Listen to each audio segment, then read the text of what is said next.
DWIC. Programang sasagutin ang iba't ibang isyu at mga balita. Karambola sa DWIC. Tatalakayin, hihimayin at pagtatalunan ang iba't ibang mga isyu. Karambola sa DWIC.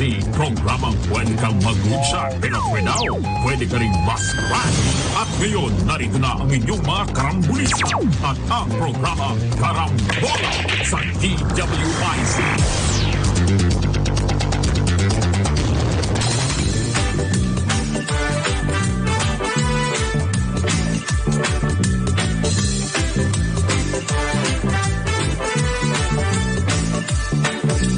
Gising sa umaga kasabay ng almusal, nakatutok sa programang may kabuluhan. Walang paligoy-ligoy, diretso na sa punto. Walang peke dito, totoong balita lamang. Astig na pananaw at malayang pamamahayag. Naguulat, hinihimay ang mga issue. Mga kababayan, ang inyong karambulista. Jojo Robles, Conrad Banal, Jonathan de la Cruz, Thinking Pinoy, RJ Nieto at si Trixie Cruz Angeles. Oh! Karambola, Karambola, tuwing umaga.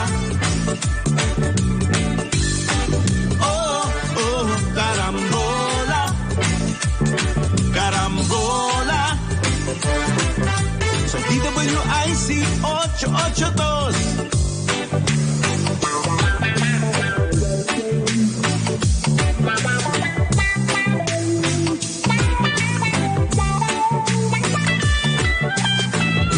Kaya tumutok na at wag bibitaw.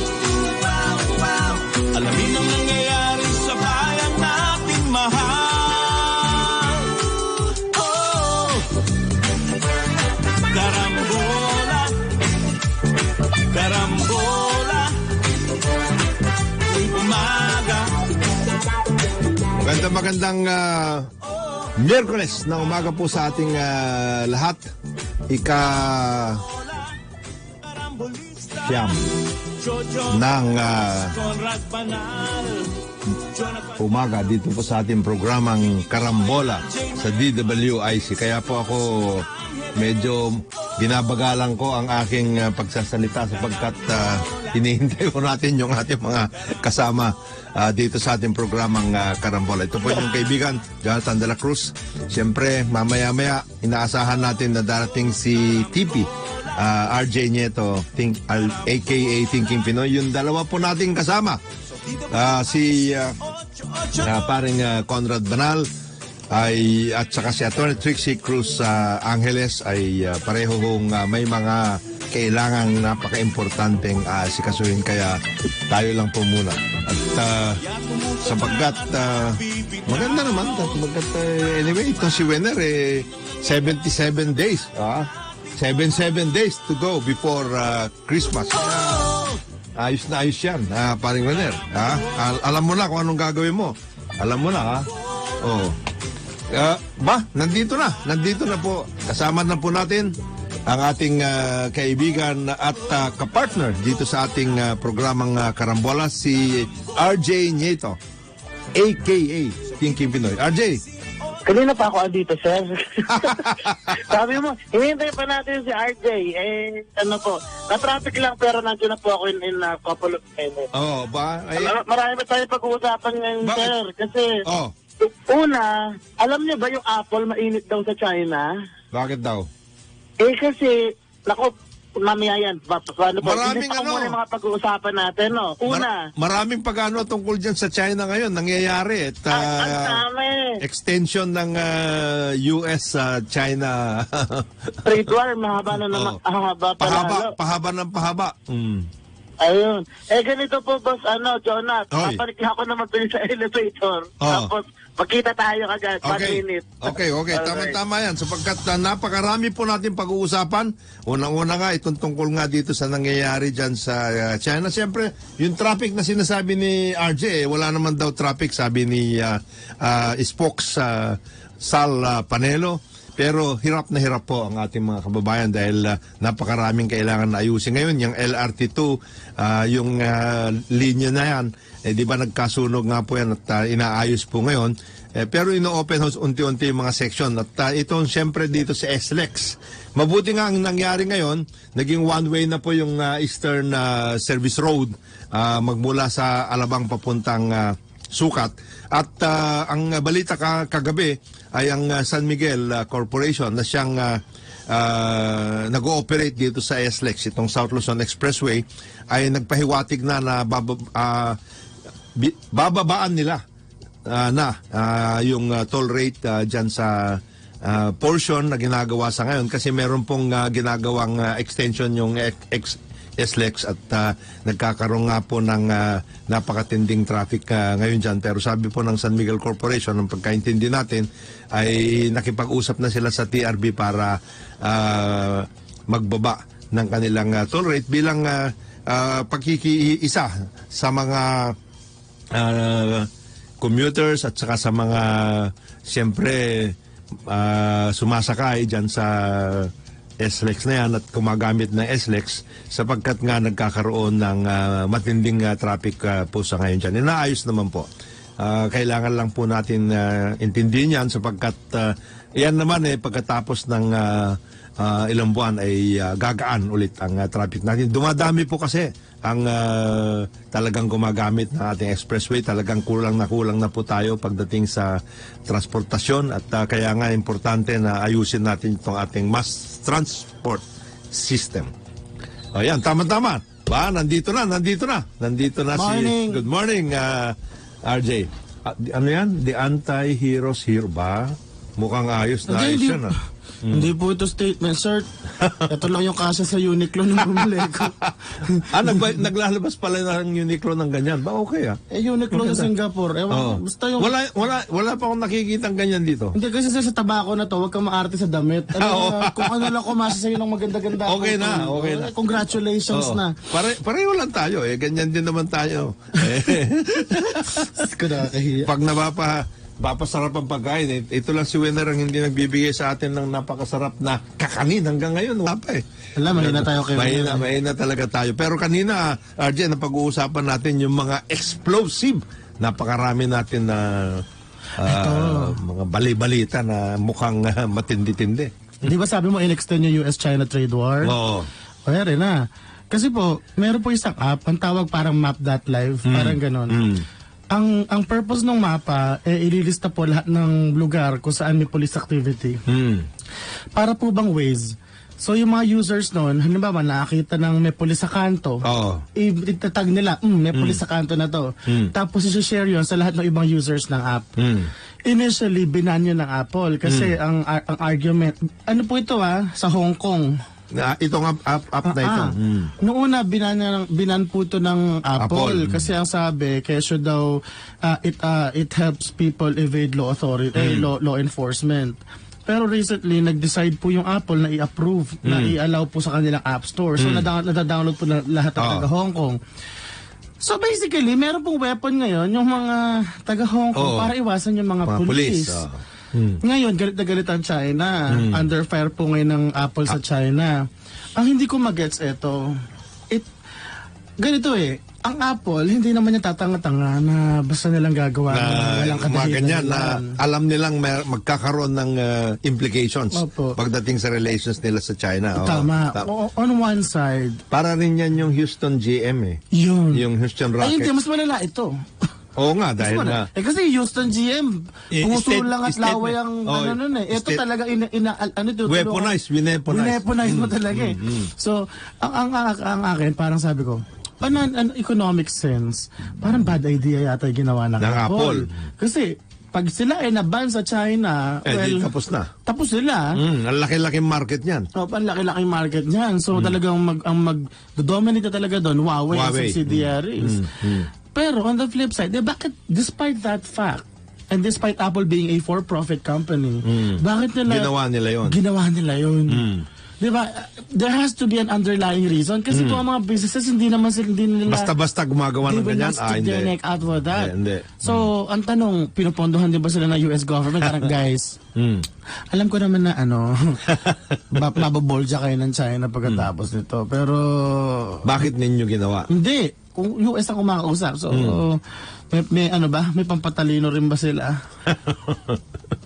Hindi ko talaga magets eh. It just defies logic. Ba't kailangan makialam ng Apple unless agent sila ng US government? Ewan ko. O nagamit na sila, na-weaponize na sila. Kasi ang balita nga ngayon na TP sa US yung farm lobby, farm market, yung farm states, farming states is yung Iowa, ganyan, mga ganun, Wisconsin, and all the other farming states, Kansas, ay naglabi na kay President Trump. At para saan po? Ay, sabi nila, maapektuhan tayo pagdating dito sa tuloy-tuloy na trade war na ito sapagkat mahihirapan ang ating mga kandidato dito dahil siyempre hirap yung mga farmers, hirap yung mga residents at saka farming group dyan sa areas na yan. Kasama na dyan yung Ohio at saka Michigan kasi continuing yung strike ng United Auto Workers sa General Motors. Kaya medyo mabibigat. Bakit sila may strike? Hindi, meron silang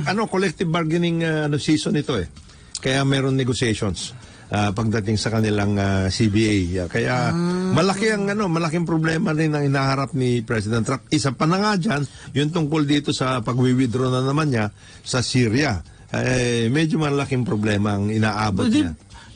Actually, overdue na yung pag-withdraw sa Syria. Matagal na niya sinasabi yun. But at the same time, siyempre meron yung continuing impeachment inquiry. Kaya baka gumagawa ng mga estratehiya itong mga bata ni President Trump para yung kanilang electoral campaign medyo maayos nila na mabuti bago magkaroon election. Kasi election na po next year. Next year, at re-electionist po si Donald Trump. Re-electionist po si Donald Trump. Ang kaba ng lolo mo, hindi siya manalo. Kasi nga po, medyo tagilid yung mga numbers. Lalo na yung mga... Kasi pag ganito sa US po, di ba, ang election doon, hindi ka mukha dito na po pwedeng humaching ka lang ng malakas, bigla magbabago na yung resulta. Hindi ganun Doon po talaga hanggang kulay ng kurbata mo, pinaplano nila, di ba? Ngayon, para sa kay Trump po na gusto ma-re-elect, mukhang tagilid. Kasi po, totohanan lang, sir, di ba nanalo si Trump noong huling election, obviously. Tapos, di ba, maraming mga bitter na mga Democrats, kasi Republican po si Trump. Ang problema po, actually, hindi dapat nanalo si Trump kung umattend, kung pumasok sa mga voting booth ang lahat ng mga Democrat. Kasi baba ng turnout noon. Akala kasi nila, wala na ito. Kaya-kaya na yan, hindi ako bumoto.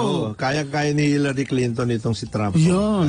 Kaya nga sabi ko rin sa mga kasi po, ang kalahati ng angkan ko yata. Nasa Amerika. Nasa Amerika. Tapos sinasabi ako sa kanila. Kasi mga kalahati doon anti-Trump, kalahati binoto si Trump. Yung mga taga-Georgia, Trump lahat yan. Yung mga taga-California, antay yun. No? So yung mga Georgia, chill lang sila. Lasa lang paki doon Danalo naman Yung mga taga-California, nagmamaktol sa akin, sabi, Diyos ko talaga si Trump, napaka-racist, ganyan-ganyan. Dapat di talaga nanalo yan. Sabi ko, mali. Dapat nanalo yan. Sabi niya, bakit mo sinabi yun? Nagalit. Dapat talaga nanalo yan kasi hindi ka naman bumoto. Di ba Hindi ka naman bumoto. Ayaw mo siyang manalo, pero hindi ka naman bumoto. Yan ang maraming nangyayari dyan. Maraming nangyayaring ganun. Pero napag-uusapan natin, RJ, yung botohan. Kahapon ay dinifer ulit ng Supreme Court acting as the Presidential Electoral Tribunal yung never-ending story.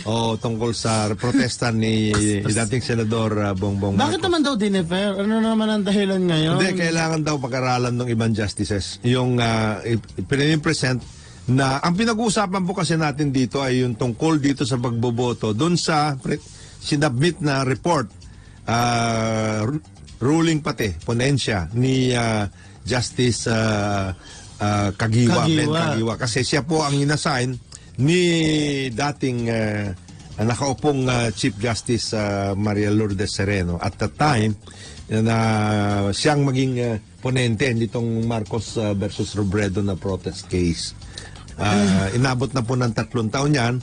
At nakagawa na siya finally ng report. Yun ang dapat na pagbobotohan. Kasi ang balita ay ang sinasabi po, ang resolusyon ni Justice Kagiwa ay i-dismiss na yung protesta.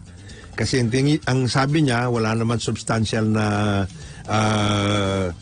nakuha na pagbabago dyan sa boto dun sa 3 preliminary provinces, initial provinces. May nag-leak. May nag-leak. Noon po kopya po nung draft po na yun sa ni Justice Kagiwa.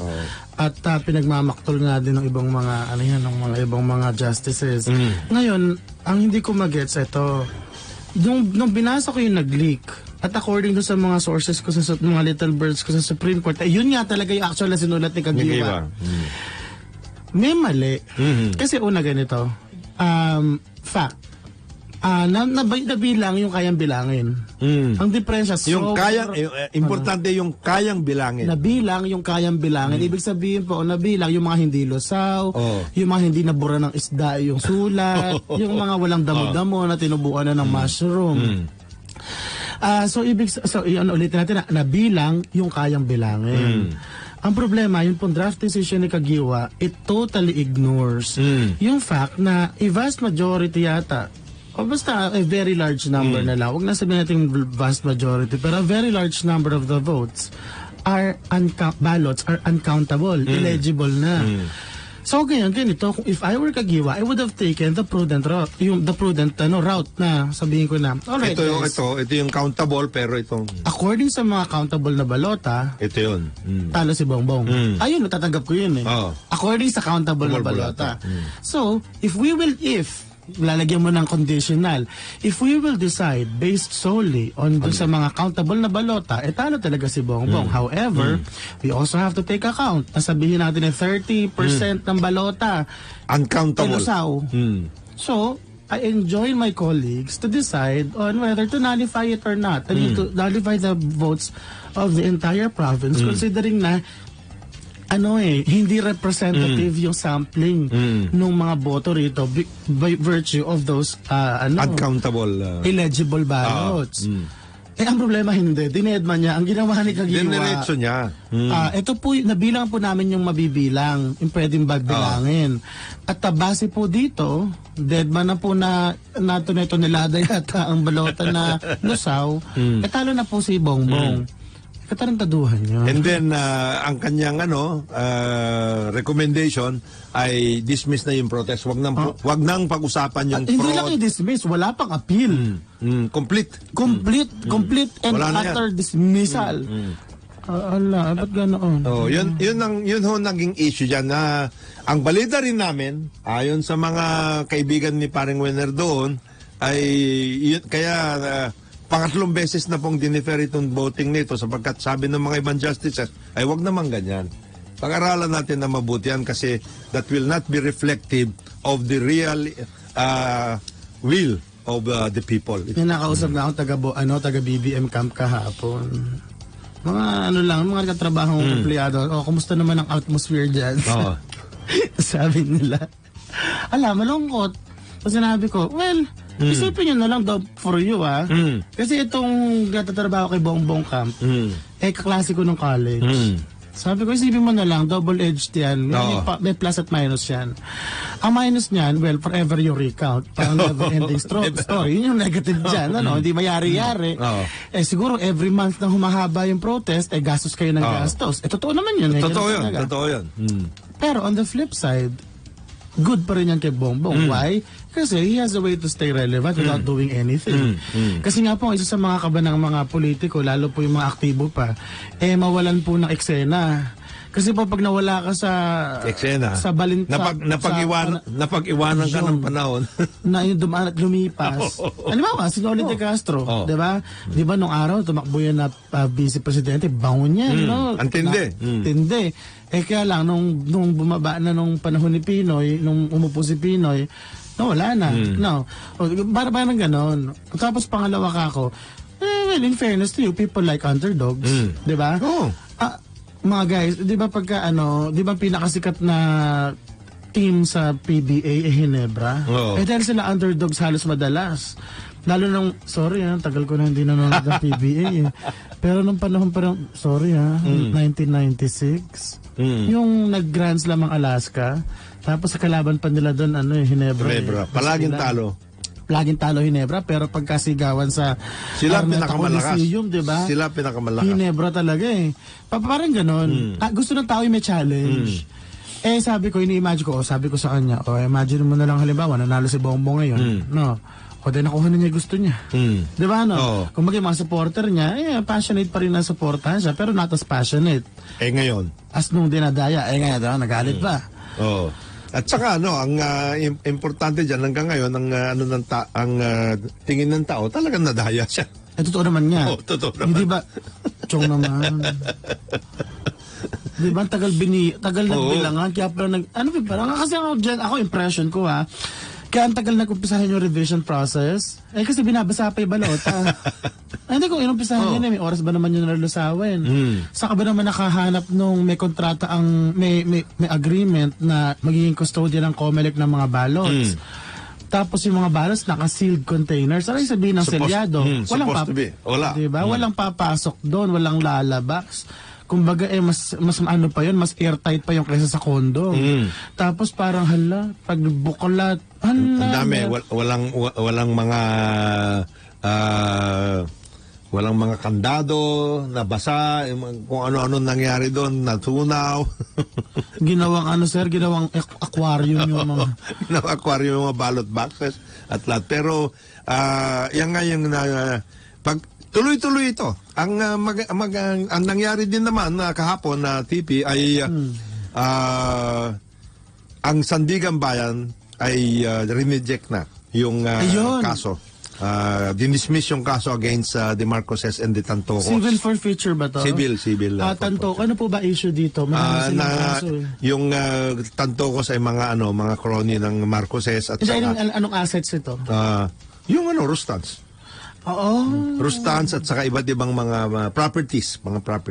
Okay, so ano po ang naging decision? Ang sabi ng Sandigan Bayan, insufficient yung ebidensya ninyo na ito ay ill-gotten wealth, etc. At saka ito ay yung mga properties ng Tantoco ay hindi akma dun sa kanilang mga trabaho o kaya pinagkitaan at lahat. So sabi ng Sandigan Bayan, hindi, insufficient yung ebidensya ninyo. Hindi kasi hindi ko mag-gets dyan ganito. Kunwari, nagnakaw yung mga Marcos. I will not comment kung nagnakaw ba talaga o hindi kasi it remains to be proven sa mga courts. Pucha, pag 30 years na umaandar yung civil case tapos hindi mo pa maipanalo. Ano ba yan? Naman ang to. 30 years. Ang dami na yan. Ang dami na ganun. Isang kaso pa lang yung na umabot hanggang sa Supreme Court. Hindi kasi ganito mga friends. Halimbawa, at 1 or 2 years from now, kumari pagising ko, presidente ako ng Pilipinas, na hindi naman totoo, pero kumari, gumising ako, presidente ako ng Pilipinas, tapos may hahabulin ako na kalaban ko at kakasuhan ko, ay gusto ko, airtight yung case. Oo, dapat. Hindi yung i-juggle ko ng 30 years, tapos torturing ko, hindi lang siya, kundi yung wallet ng taong bayan. Lalong-lalo na ito, TP, sapagkat ang supposed to be, kung talagang na-prove yung mga yan, ay gagamitin yung makukuha dyan sa programa ng gobyerno na pang-ayos. Halimbawa, Comprehensive Agrarian Reform. Ang problema pa niyan, nabitin niya mga yan, hindi na naging productive yung mga assets. Yun ang problema dyan. Ay nga. Di ba? Parang tandaan ko, sir, yung alam yung Alpha Land. Yung Alpha Land building, yan po yung mga sa may Magallanes, MRT. Tapos, di ba, yung pong building na yan na parang, yung may Alorica. Yes. Siste kasi dyan, relatively bago pa yan For the longest time, nung nagtatrabaho pa ako sa Makati, parang barren na, half-finished the building. Yes. Sa mga naipit daw yata. Yan nga, yung Silverio yun Oo, sa Toyota Silverio. Congressman namin yun si Lorna. Lorna. Naipit talaga yun, naipit yun. Opo, ayun. Sabi ko, ganito, meron dapat time limit ang civil case. Dapat. My God. Yan, kagaya niya, hindi mo nagagamit, hindi naayos, nabubulok tuloy yung mga yan. At sinasayang mo yung asset na yan na dapat mapakinabangan ng taong bayan yan. Kasi nga sir, ako practical ako mag-isip. Pag criminal case, fine. Walang time limit. Pero pag civil case, lalagyan ko ng time limit. Lalo pa administrative. Lalo bang lalagyan ko ng time limit yan. Kasi nga mga friends, ganito. Pag civil case, pira-pira lang naman ang laban no? Settlement na lang, gano'n na lang. Sa katunayan, Tipi, karamihan sa mga lakuan ng gobyerno, yung mga cronies sa so-called cronies, ay settlement. Kasi yung mga friends, isipin ninyo, kumari, nagkadayaan kami or whatever, nagkagulangan na lang, nagkagulangan kami sa isang business deal ng aking business partner. And in the process, nawalan ako ng 1 million pesos. Yan na. So, ay paglalaban ko yung 1 million ko. Ngayon, kung pwede ko siyang ilaban na civil case, wala mo ng criminal, kuwari walang criminal element, civil case lang. It will take, say, 2 years? Tapos ang bayad ko sa abogado ko, 50 mil isang buwan. Diba? Abot na. Bukod pa doon, may mga ancillary fees pa na pampatypewriting, panlakad ng abogado, ganyan-ganyan. In 2 years, 1.2 million yun. Abot na. Tapos ka na. Wala ka na. So, paano gagawin mo? Mag-settlement ka na lang. So, ibig sabihin, kung offeran ka ng kabila na, willing naman kami, bigyan nila sa'yo 500. Mag-uusap na kayo. Gano'n na lang, kasi matalo ka pa. Sabi, sige, suboptimal, parang gano'n ang feeling mo, kasi dapat you deserve 1 million. Pero gusto mo, di ba? Ito sir, tandaan mo yung kay Doy Laurel. Ayan, Doy Laurel. Yun yung sinasabi ko. Ulit-ulit na lang kinukwento rin. Okay, ganito. So ang argument ng mga Aquino, ng mga Dilaw, ng mga anti-Marcos, nagnakaw si Marcos ng billion piso, dolyar, ewan ko na. Sobrang laki. Tapos ngayon, si Salvador Laurel, noong nasa deathbed na si Pangulong Marcos sa Hawaii, nagdumalaw doon. Tapos kinausap niya itong si Imelda, si First Lady Imelda Marcos, at itong si Pangulong Ferdinand Marcos. Nakaupo na si Cory na. Vice Presidente na si Doy. Tapos sinabi Vice President and Foreign Affairs Secretary siya nun. Dual pa pala. Opo. Yun. So sabi ni Pangulong Marcos, I'm willing to give 90% of my earthly, whatever can be traced to me. Parang ganun siguro, Ang hinihiling ko lang 10% for my family. So, they could have something to, spend after he dies.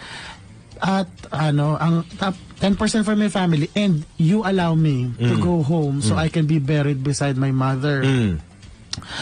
Okay, number 1. Yung buried beside my mother, my God, kahit naman hindi mo isoli pera, hayaan ko naman na ilubing ka sa tabi ng nanay mo. Diyos ko naman, kahit ikaw na pinakatarantadong tao sa mundo, hayaan ko man lang na ilubing ka doon. Wala nang debate doon. Pero ito, 90-10. Alright, nangyari? Bumalik po si Doy Laurel sa Pilipinas, pinaliwanag kay Cory. Ayaw ni Cory, ang gusto niya habulan ng todo. So, ngayon po, 1988, yun 1988. Ano na po ngayon, 2019, 31 years later. Magkano pa lang ang recover from Marcos or his cronies? At magkano ginastos natin? At magkano na nagastos natin? At may hope pa ba na habulin yun? By this time, either one, kung meron mang nanakaw, ay naibulsa na yon, or number 2, de facto na forfeit na kung anong foreign government yun na bigay. Di ba ganong bagay? O kaya yung mga iba, kinuha na ninyo. O yung iba, nabulsa na ng mga Dilaw. Pila-pila ka lang dyan kasi isang araw, di ba? Ilang taon lang nakalipas. Merong Imelda Jewels doon, suot ng isang Dilaw, di ba? Sunod sa isang political event, parang ganoon. Ayun, practical lang. 30 years mga habulin. Kung yung pera na yun nakuha na nung maaga pa lang. Hindi nagamit. Actually, medyo blessing in disguise rin In a sense, no? In a sense, kasi kung binigay sa kanila yung pera, putya. Baka kung saan pumunta pa yun. But, on the flip side, kung nabigay sa kanila yung pera na yun, hindi ganun katindi yung anti-Marcos sentiment at that time. Kasi po, di ba sir, remember, nung panahon na bumaba si Marcos, relatively popular pa rin siya sa countryside. Yes. Humina lang talaga siya dito sa mga urban centers. So, nung tumakbo siya sa snap elections, sige, argue na natin na fine, sige na, daya ng konti si Cory, pagbigyan na natin for the sake of argument lang. Pero Marcos remained popular. As a matter of fact, kung titignan mo yung actual na, kasi hindi, yun April, hindi naman nila tinuloy-tuloy yung voting eh. Ilagay mo na nagkaroon ng dayaan, etc. Dun sa final na vote, nanalo daw si Presidente Marcos. But nevertheless, alam mo yung sinasabi mo, TP, kaya nga sinasabi natin sa Marcos family, dapat ilabas nila at some point in time, finally, itong mga discussions na ito, because there are a lot of other emissaries at the time who went and saw then President Marcos, one of whom was Enrique Sobel, the business tycoon. Pagkatapos, then ambassador to the US and former Vice President Emmanuel Pelaez. The same, yung sinabi ni dating Presidente Marcos kay Doy Laurel, kay Vice President Doy Laurel. Yan din yung sinabi niyo sa mga yun. So, in-echo. Oo. Mayroong dokumento. They have documents to show.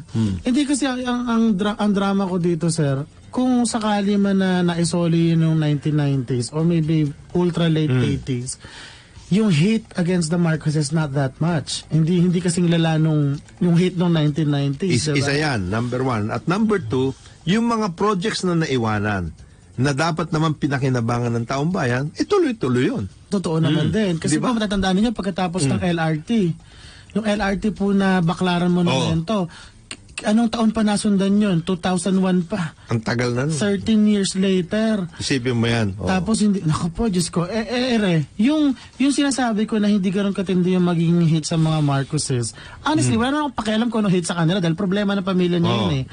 Pero, remember po na ang mga dilaw, itong Liberal Party, well, at that time may PDP laban pa. Yung PDP laban si Cory. Kaya po may L. Yung L na liberal. Laban yun, hindi po yung liberal. Laban mo. Pero alam niyo, it was a different era. Pero fine, ganito. Kailan naman nabuhay yung career ni Cory because of the hate against the Marcoses.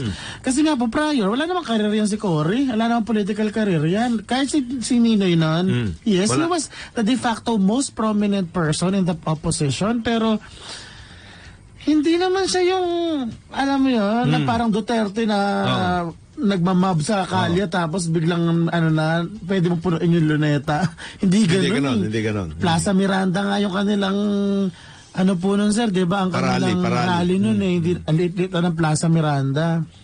So, sabi ko, kung pumayag tayo doon sa offer na settlement ni Marcos, baka hindi naging presidente si Noynoy. Maaari. Pwede, malayo yun. Pangalawa, yung pera either nagamit para sa pagpapalago ng bansa or nanakaw na ng mga dilaw. Alin lang sa dalawa yun. Tapos pangatlo, yung mga universities natin ngayon, mas diverse yung kanilang faculty. Di ba? Kasi ang problema po ngayon, ang mga faculty ng mga university, dilaw lahat halos. Matindi. Either dilaw o pula. Pero wala nang ibang kulay. Di ba? Ganun naman. Sa UP nga po, Diyos ko, my God. Mamaya, pag-usapan natin yan kasi sa UP, ngayong semester na ito, papasok na semester, kailan bang pasukan ulit? Tapos na ba ang exams? November ba? Hindi, mukhang matatapos na ngayon magiging finals na itong sa October nito.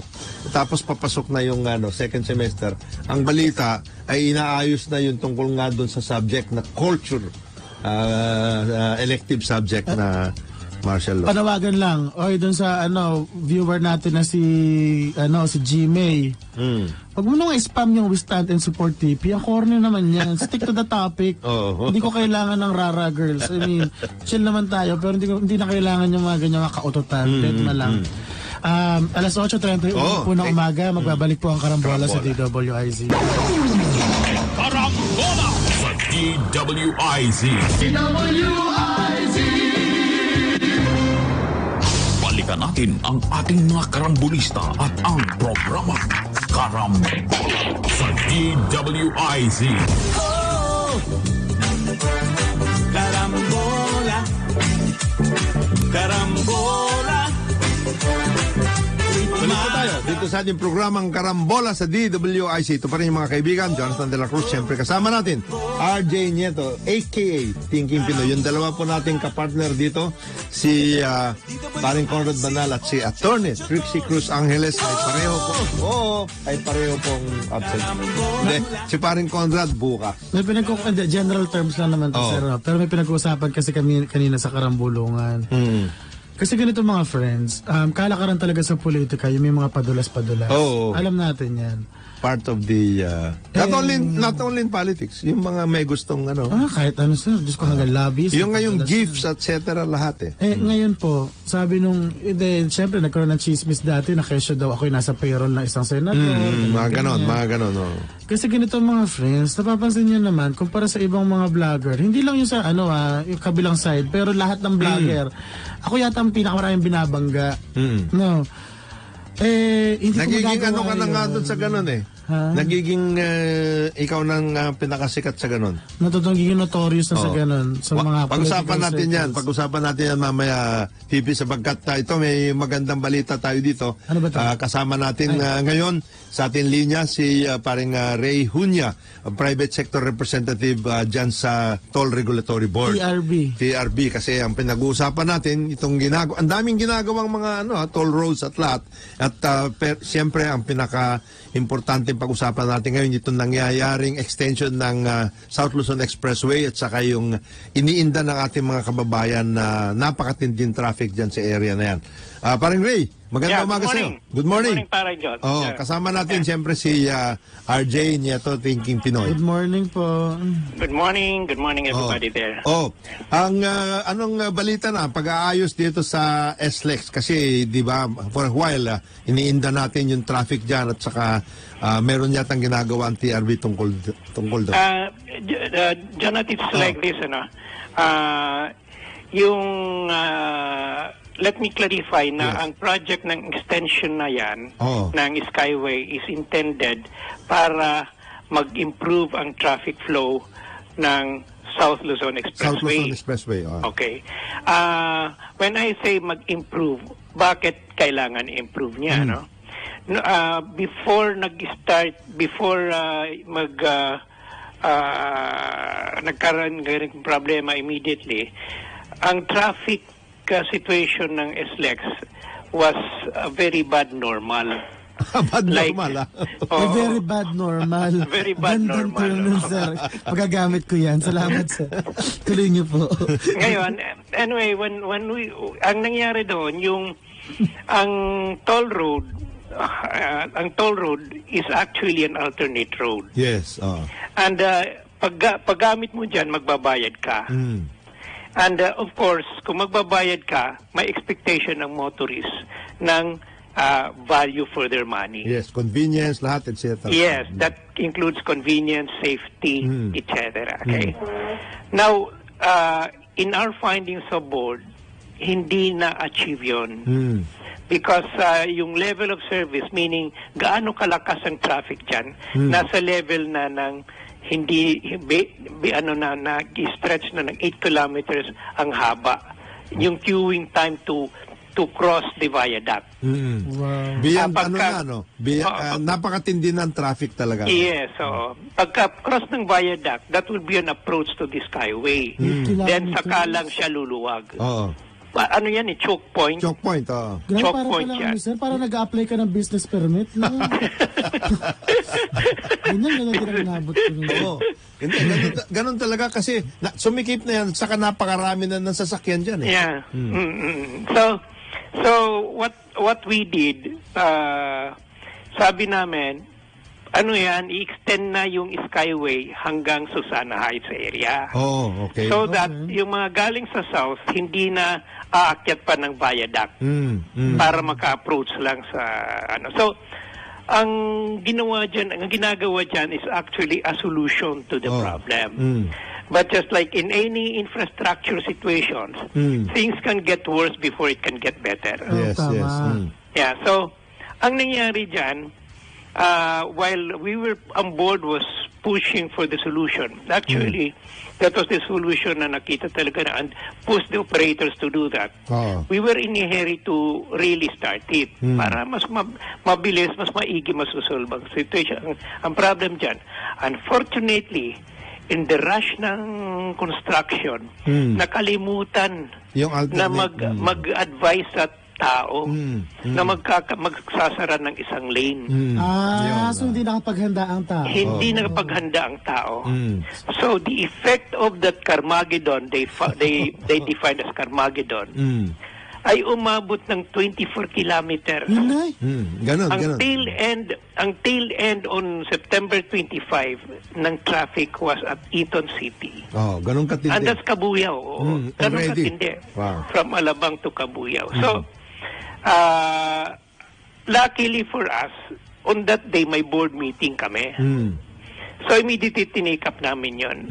So we identified also options of relief na pwede offer sa tao. Okay. Some of these options medyo inano na ng some of our senators.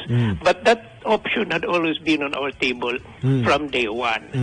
But the more important thing here, Jonathan, is on day 3, maganda na. It returned to almost back to normal, which I describe bad normal. Okay na. Ayun. Sir, doon lang suggestion na naman. I just wanna put it out there, no? Kasi naghahanap tayo ng solusyon for the traffic. Naisip niyo po ba na magdagdag man lang ng business class lane sa South Expressway? Business class po.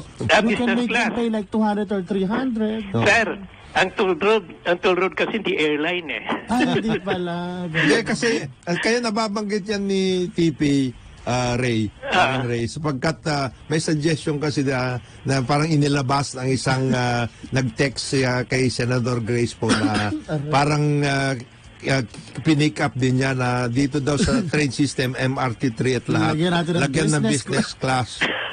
Yung train system.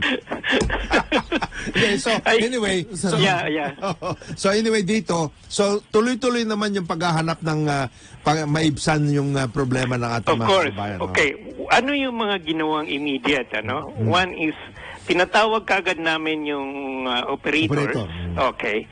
And listen from them, ano yung kanilang ginagawang mitigating moves. Okay? So, one is immediately we reprimanded them for failing to communicate. Okay, I personally didn't have a good appreciation of their communications plan. Second, hindi na identify kaagad ang alternate routes and properly communicated sa tao. Okay? So, on the technical side, ang original plan na tapusin pag-set up ng board piles. Yung board piles, ito yung malalaking poste. Was December 17. We did not allow that. This year. Kasi Pasko na yan eh. We did not allow that. Sabi namin, finish that on or before December 1. Well, nagkasundo ang DPWH and their parties, their engineers na kaya gawin. So, we expect a return to the original 3 lanes yet by end of November. Okay. But there were some other actions done, like nag-coordinate na sa Muntinlupa to allow a one-way flow ng East Service Road. East Service Road, Yeah. Puro papasok lang ng Muntinlupa. Alabang papunta Sukat. Alabang papuntang Sukat. Yun, ang one-way yan papunta roon. That magbibigay siya ngayon ng breather sa loob ng SLEX dahil mamumove some of the equipment towards that part of the East Service Road. Then mag-i-improve din ang traffic dyan dahil pag nag-one-way yan, that will be a very good clock precise movement ng vehicle. You see, Ako nga talaga dyan, nagtataka. Bakit Ikaw, taga San Pedro ka eh. Sa Yeah, Balaguer, I know. Kaya sabi ko nga sa kanya, kaya akong principal proponent dyan na ayusin na kagad dyan dahil I feel the pain ng mga taga-South dyan eh. Look, as I said, ako mismo I've been saying we are paying toll fees for convenience and safety. What value are we getting for our money? Ay, by the way, you're talking about the toll fees. May suggestion daw kayo sa sa operator na yung mga toll fees medyo babaan muna. Hinay-hinay muna. It's like this. As I said, mayroon ngang relief options coming on the table immediately. One of that is Secretary Tugade insisted on coming up with a formula ng relief sa mga consumers. Okay. And one of that is the discounts on toll fees. Okay, but it goes through a lot of process. Ang idea ko dyan was, this will not be the first time na magkakaroon ng discount sa toll users. Okay, this had happened before. And lately, this happened. This happened at the North Luzon Expressway. Ngayon, ang situation lang kasi doon is ang operators ang nag-offer ng discount.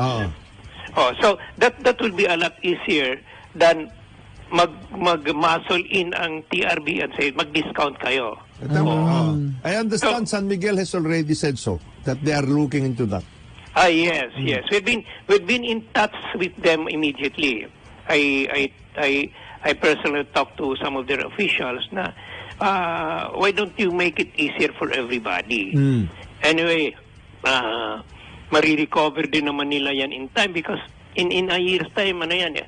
So we're looking at ano ang discount we're looking here at. Okay? At saka saan ang gagawing free because you cannot make the whole stretch free. Siyempre. So, unfair naman yun sa operators. Like, there are two operators in that area. Ang ginagawa is Skyway. Ang naapektuhan is Slex. And these are two different systems. So, you will punish yung naapektuhan na stretch. Pero ang nag-cause talaga ng traffic is the other stretch.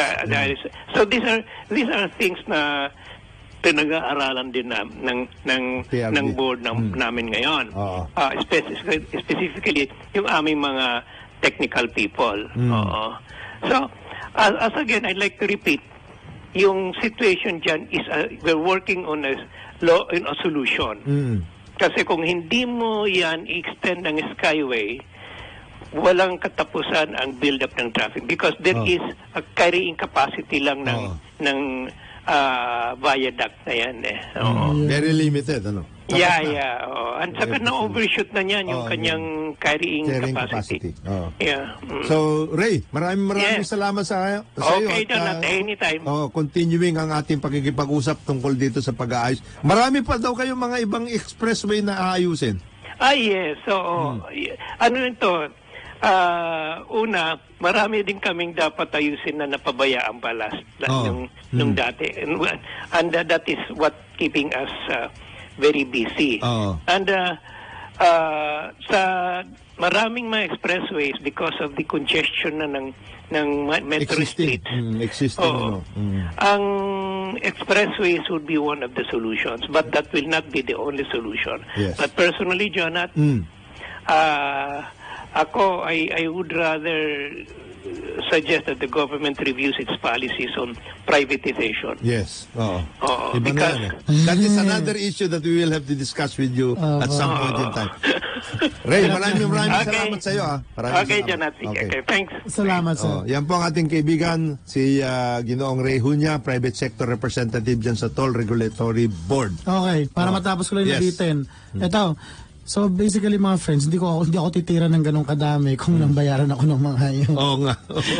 Wala pong tarantado na magbabayad sa tao para tirahin siya. Ano ko tangahan niya. Pangalawa, eto na. Unless masochist. Unless mga 50 Shades of Grey SN na naman. Ganon. Pero ito, kahapon, napag-usapan natin transport, no? Yun, kasi kanina, nag-explain si Kuya nung mga rerouting. Pag sa radyo kasi medyo mahirap maintindihan yun. So, tingnan po muna natin kung makagawa ako ng infographic para mas i-explain yun. Pero ito, kahapon, nag-trending po si Presidential Spokesperson Salvador Panelo for like an entire day. Simula tanghali hanggang wala naman traffic. Ano sinasabi? Wala naman traffic. Ay, ako ganito kasi tinanong siya ni Joseph Morong yata. Tapos isa sa mga Malacanang press corps. Karaw sir, ano po ba ganun sa transportation crisis? Ha? May transportation crisis ba? Parang ganun ang sagot niya. Wala naman tayong transportation crisis. May transportation problem siguro, ganun siguro sinabi. Pero, so naloka ang lahat. Kasi, well, guys, ano pa ba, kung hindi pa to crisis, paano pa kaya pag crisis? Di ba, ano? Ano yung LRT2? Ngayon sumigunda yung sumigunda ito Department of Transportation. Shout out po sa mga taga DOTR sa Clark. Love ko po kayo, pero real talk lang mga guys ha. Alam ko na. Kaibigan ko yung mga yan, kaya masakit Pero sige, sorry yung public service muna. Meron pong transportation crisis. Wag niyo nang sabi. Wag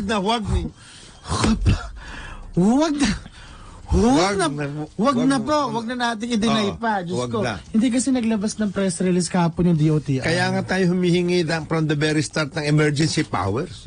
Di ba? Chong, sabi pa nga May sinabi ang DOTR? Anong sinabi nila? Eto na. Diyos ko, Panginoong mahabag.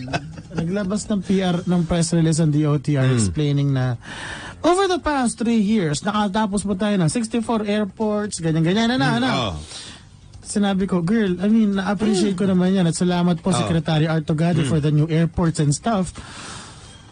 Pero yung the fact lang po na pumutok po yung LRT2 tapos naparalisa yung buong east to west and vice versa na yung fact po na sobrang daming bottlenecks na ating mass transportation system, that in itself is a crisis. Kasi mga friends, halimbawa po sir, yung sa New York, subway, sobrang dependent nila sa subway. Pero bukod sa subway, meron silang bus system na po pwedeng i-handle din yung traffic. Tapos sa bukod ron, pagka halimbawa may kailangan na maintenance or may emergency sa isang stretch ng subway, nagkakaroon po ng mga feeder buses, nagkakaroon po ng mga connecting buses. At saka meron silang air taxi system. In short, walang bottleneck. Kasi po, may redundancy. Kumbaga, salasalansan yung system para pag nag-fail yung isa, meron backup. The fact po, na mukhang wala tayong backup dito sa Antipolo recto na route. Crisis na yun. Crisis na po yun, mga friends. Huwag na tayong magloko. Mahal ko kayo, Goddess, and Secretary to Goddess. Pero may crisis po tayo. Kagaya niyan, doon sa area na yan, yung sinasabi mo, TP, angkas na nga Ang nagano na nga, angkas Ang sinabi na, sige libre na kayo sakay dito sa angkas na ito. Motorsiklo na nga Diba? O ano pa ba yun? Ngayon lang sila nagdidesisyon tungkol doon sa mag-aayos yung mga mayroong prangkisa dyan para mabigyan sila ng additional buses para dyan sa area na yan papunta Antipolo. Ano pa ba yun? Ano po ba? Hindi, naglagay sila dyan sa area na yan na additional buses, pati inayos nila yung mga prangkisa para magkaroon ng additional buses papunta doon sa Eastern. May problema lang, sir. Nung po bumagsak yung LRT, yung mga buses, sir, parang para pong trailer po ng World War Z. Alam mo, parang mga zombie na, pasok na mga kapatid! Ganun yung eksena nila doon. Ayusin. Kaya ngayon sinasabi natin na crisis yan. Huwag na ninyong sabihin na hindi. Kasi po, the first step towards solving a problem is recognizing that there is a problem. Wag na po. Kagaya nito. Hindi ko minamaliit yung hindi ko minamaliit yung mga accomplishments po ng DOTR. At maraming salamat at nagsikap kayo dahil yung huli nating DOTC, walang mga kwenta mga putang. Pero, that doesn't erase the fact na meron tayong transportation crisis. Girl, recognize it. Yun ang title ng bill. Yun yung yung Emergency Powers Bill noong 2016, ang title Transportation Crisis Act of 2016. Ano pa ba yun? Ano pa ba naman yun? Ano ba yun? Kaya ba hindi na pa sa'yo sinabi ni Secretary Togada? Wala na. Wala namang crisis.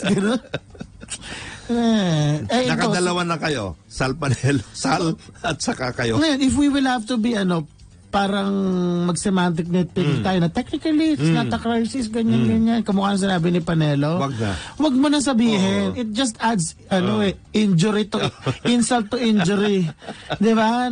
Sir? Wag na. Ba't kailangan pa mag-comment ni Panelo nun? Alam nyo, ibig na may mas mahalaga tayo pag-usapan, yung linya ni Panelo naging pinagdiskitahan ng viral ba yun?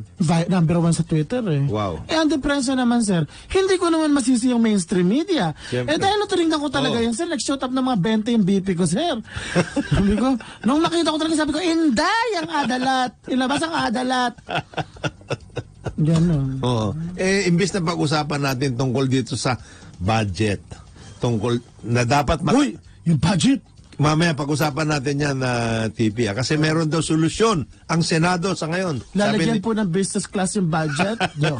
Isa yan. Pagkatapos tungkol dito sa mga tax measures na pagkukunan natin ng pera para ponduhan natin lahat yung mga universal healthcare, free education. Ang dami natin kailangan ponduhan na hindi natin alam kung saan tayo kukuha ng pondo at this point. Aside from the build. Ang dami natin nung ayusin. Ang daming gustong gawin ni Presidente. Ay, nako. Hindi kailangan, sir, kasi kailangan muna mag-research. Ang daming kailangan itayo, pero wag muna itayo yan kasi kailangan natin ng pag-aralan. Pondo. Pag-aralan. Pang-research. Pag-aralan natin na mabuti yan at ang daming Pero may magandang balita naman bago tayo mag-break, TP. Yung ating isang gymnast, si Carlos Yulo, ay pogi. Papasok na po siya, makakasama na po siya sa Tokyo Olympics next year yan. Kasama po ng ating pole vaulter na si Obiena, si Ernest Obiena, nakasama rin, nag-qualify para sumali sila sa Tokyo Olympics. At mamaya, TP, pag-usapan din natin yung preparasyon natin. Preparasyon natin para sa Southeast Asian Games. Kasi duman ako kanina, nagta-traffic dyan sa Ultra sapagkat inaayos yung Ultra na yan. Ewan ko kung matatapos yan in time for November 13, the start of the Southeast Asian Games. Kasi 7 venue ang paglalagyan ng mga iba't ibang games dyan sa Southeast Asian Games. Tapos na ba? Sana matapos naman. Kasi yung mga Olympic quality na t-shirt, dumating na ba? Yun na nauna. Nauna yun. Kailangan yung mga yun muna. Hindi, kasi sobrang honest ng procurement na. Kailangan talaga 5,000 plus yung isang t-shirt. Oy, Wenera, kumuha ka nun. Kasi yun, talagang hindi mo na kailangan isuot yun. Ang kaba ko, sir, bago lumanding yung mga atleta na paghati-hatian na yung mga t-shirt na yun ng mga ng mga hindi naman dapat. Ng mga hindi na kailangan, guys, 5,000 niya, kumuha na kayo na isa. Ganun. Mamaya pag-usapan natin yan at iba pang mga bagay-bagay na siyang bumabagabag sa ating mundo at siyempre nagbibigay ng kasiyahan kung hindi man kalungkutan sa ating bayan. Ang oras po natin, alas 8:59 ng umaga, dito sa ating programang Karambola sa DWIC. Karambola sa DWIC.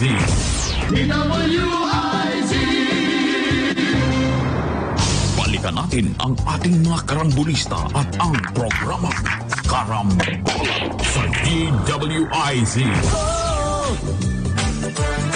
Karambola, Karambola, tuwing umaga. Karambola, Karambola. So DWIC 882.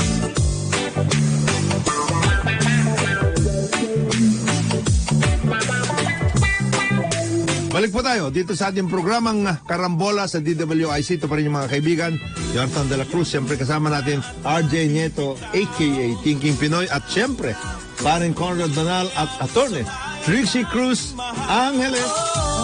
Na parehong absent muna ngayon. Bukas po si Paring Conrad, si Attorney Trixie ay sa Lunes po papasok. Napaka-importanteng mga kailangan nilang asikasuhin. At kasi 77 days to go before Christmas, kaya naghahanda-handa na po tayo.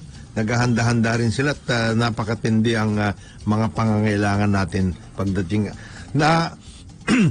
kanina po pinag-uusapan namin ni TP yung tungkol dito sa crisis ba o wala ang transport? May crisis? Huwag na tayo maglokohan. hindi ako nagagalit sa DOTR. I know that you're doing your best. Yes. Pero denying na there's a crisis does not erase the crisis. There is a crisis. There is a crisis. However, it must be noted na merong akong friend na taga-Antipolo na nag-message sa akin kanina at tinatama ako. Anong sinabi? Sabi niya, TP, ito pinadalan sa akin ng picture from Sumulong Highway daw towards Recto, tapos nakasakay daw siya ng bus. In fairness naman daw, maaliwalas yung sakay, ma-aircon yung mga bus, maayos naman daw. Congratulations po sa DOTR and sino pa man ang nag-organize noon. Kaya lang, sumakay ka naman ng bus mga 8:30. Di ba?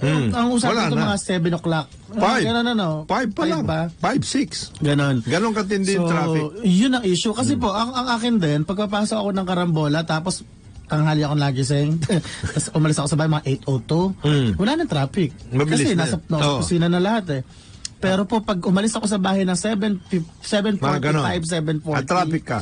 Walang future yun. Darating na ako rito mga 8:15. Mga ganon na. So, ayun. Shoutout po kay Ma'am Mercy. Si Ma'am Mercy Sabeliano yun. Ay, Mercy. Yung nanay morning. ni First Lieutenant Frederick Sabeliano. Good morning po. Congratulations, ma'am, sa pamilya ninyo dahil doon sa award. Good job, bayani po anak niyo. Yung anak po noon, Hero of Marawi, yung nakakuha ng milyones. Na at tinurn over. Itinama ako kanina, TP. Hindi naman masama yung mga bus. Sige po, ma'am. Kumpara po si Lieutenant Sabeliano doon sa mga pumunta sa Pampanga at si Lieutenant Sabeliano tinurn over po niya yung nakuha niyang nakita niyang limpak na salapi dyan sa Marami. Limpak talaga. Itong mga nandun sa Pampanga noong 2013, tinurn over po nila sa sarili nila yung iba. karamihan ng mga nag-turn over din po sila sa gobyerno, kaya lang mas malaki yung tinurnover nila sa sarili nila. Nakaka-stress. Yun ang nakakawalang gana dyan sa sitwasyon niyan. Pero ang moving forward, ang nangyayari naman dito sa Bucor, medyo nag-ano ngayon yung Director General Bantang. Medyo magaganda yung mga first steps niya para maayos yung nangyayari sa Bucor kasi talagang talamak na pong problema inaabot natin dyan. Drugs, ang daming mga kalokohan, lahat, etc. Pagkain ng preso, napakatinding... Hanggang pagkain ng preso, no? Imagine niyo mga friends, meron palang pondo na parang 70-ish pesos. Tapos, ang ginagastos lang for the prisoners... 39. So, meron pa pinipitik na 21. Meron. Ngayon, mukhang maliit na halaga yun, pero ang pinag-uusapan natin, yung mga 20 mil na preso. Medyo malaki yun. Ang 20 mil po, times 10, 200,000. A day. Times 2, 400,000 per day. Malaki pa rin yun. Malaki yan. Malaki yan. Ngayon, ang isang sigurong matapos na ayusin, halimbawa yung Bilibid at saka ibang malalaking mga prisons natin at least man lang administratively malinis na mabuti ng kaunti yan. Ang sanang magandang tignan din ng ating Secretary of Justice, Secretary Guevara, at saka ng Bureau of Corrections, yung Bureau of Prisons, ay ang paggamit na maayos, ma-optimize yung mga penal colonies kasi ang lalaki pong mga lupa itong mga ito. Nung panahon ni Presidente Marcos, ang pinag-uusap... Sir, iayos nyo sir yung pronunciation. Kasi sir, nung pagkakasabi nyo kanina, baka lumipat dun si Leila de Lima. Penal colonies po.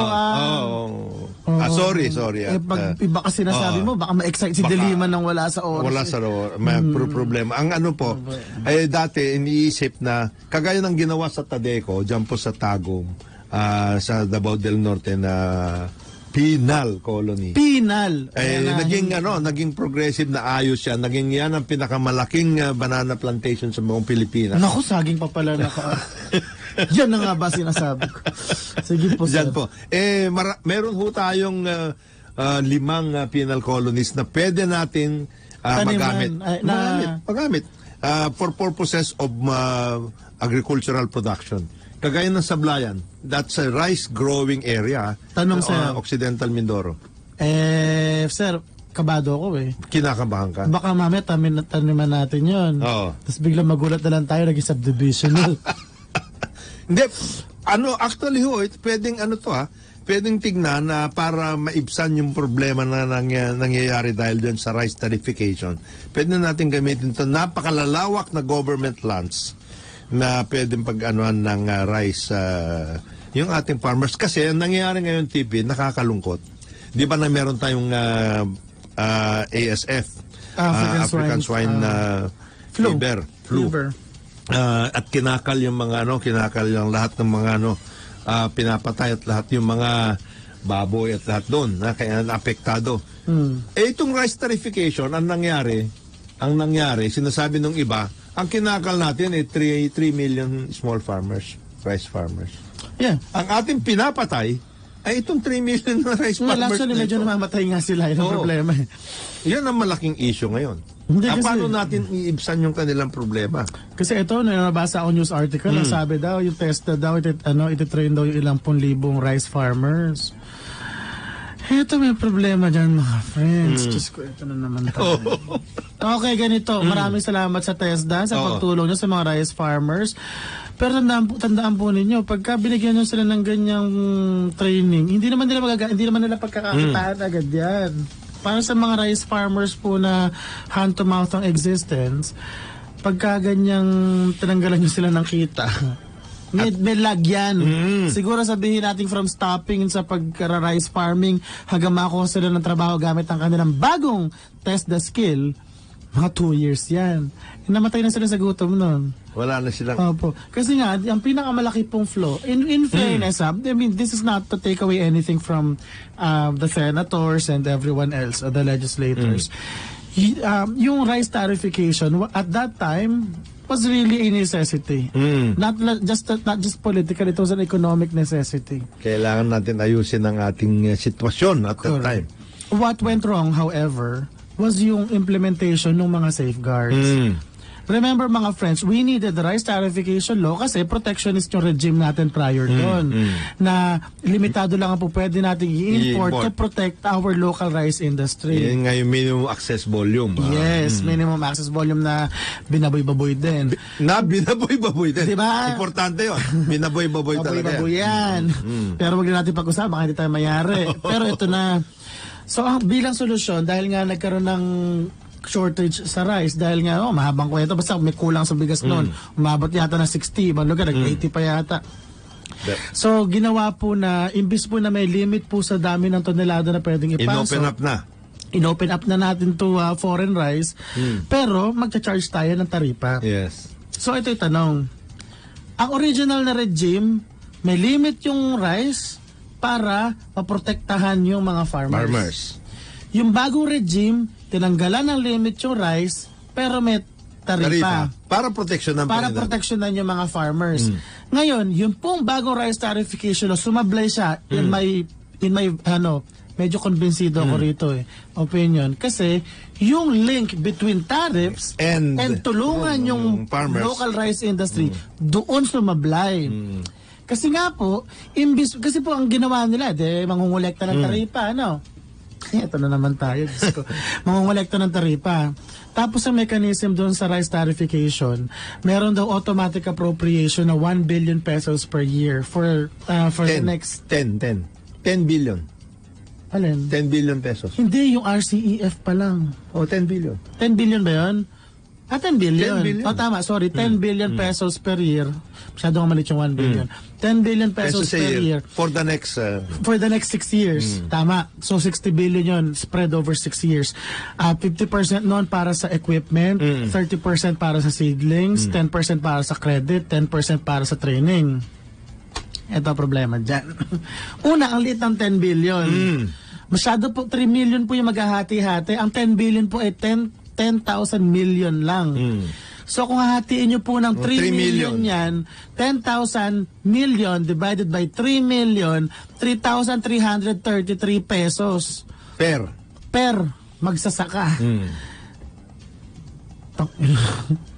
Sabihin po nyo sa amin kung saan aabot yung 3,300 per magsasaka. Per magsasaka, Natulong ito. Sino ba pinag-mathematics niyan? Si Lenny Robredo ba?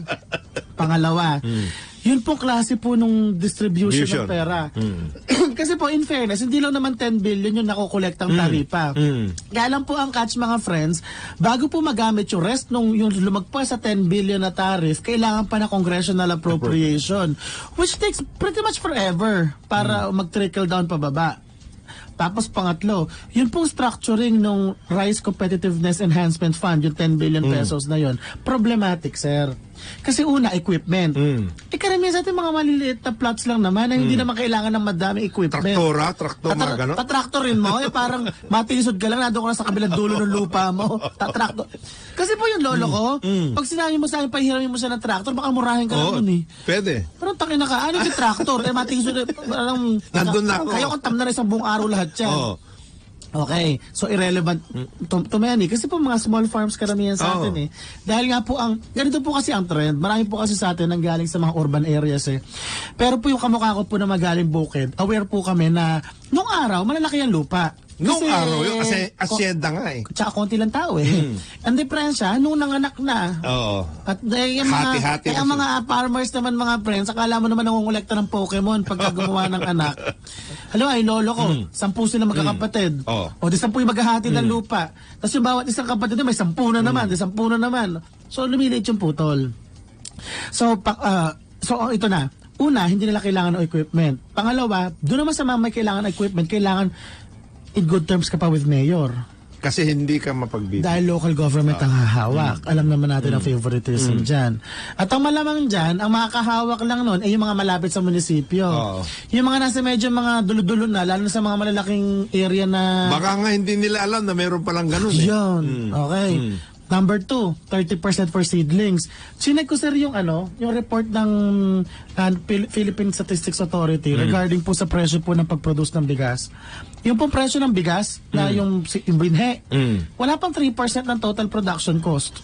Wala? Wala pang 3%. So sa bawat 100 na pinupuhunan ng isang magsasaka, wala pang 3 piso doon. Ang seedling. Seedlings. So ganito mga friends, halimbawa, wala kang baon sa eskwelahan ngayon, 100 ang baon mo isang araw. Tapos binigyan ka ng nanay mo ng 3 pesos. O anak, okay na yan. Makakapasok ka ba? Hindi. Ano ginawa ng pamahalaan? Binigyan ng 3 pesos. Tapos lastly, credit, 1 billion, di ba? 10%. Tsaka yung training. The average, Diyos ko Lord, ito na naman tayo.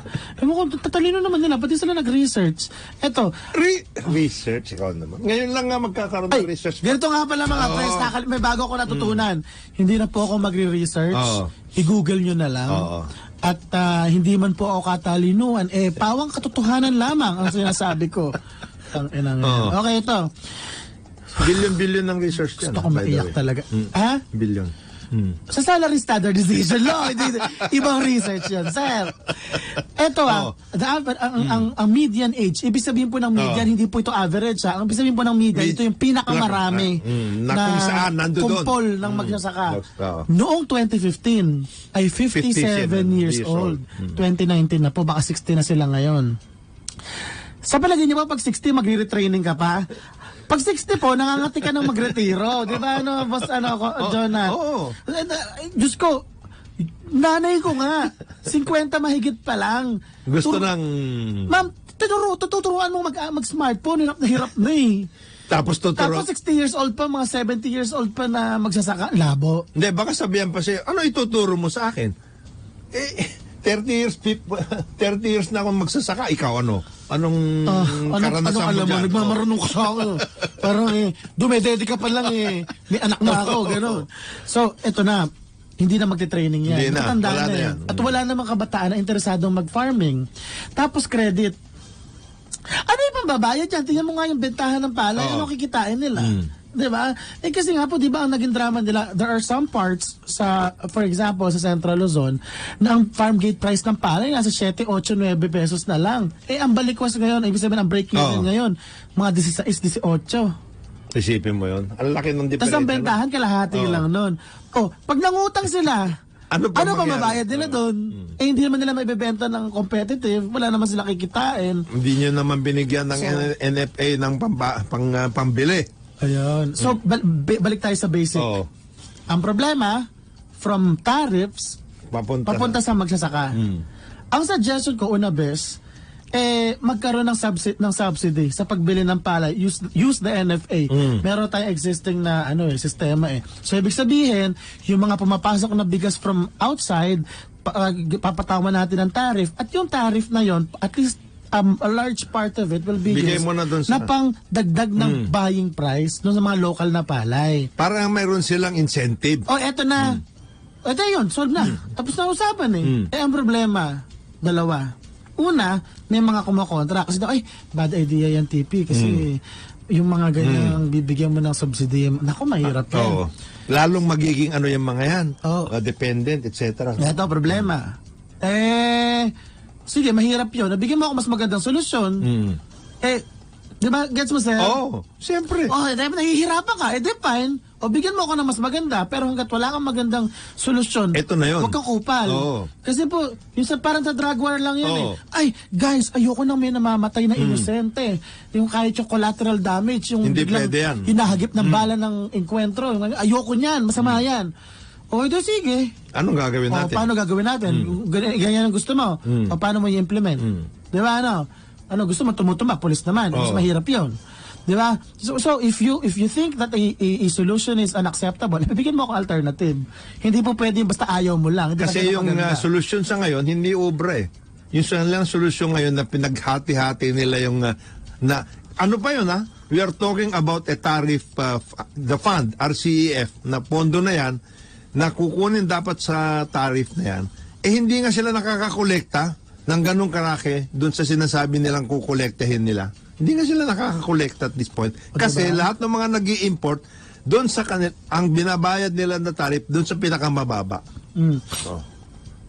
Pangalawang problema. Di ba, una kong problema, yung yung mga kumukontra Pangalawang problema, ito na. Diyos ko. At last, kasi sir, yung suggestion ko na i-subsidize, napiga ko na kay Pangulo, July pa. Nasa San Francisco pa ako noon, mid-July.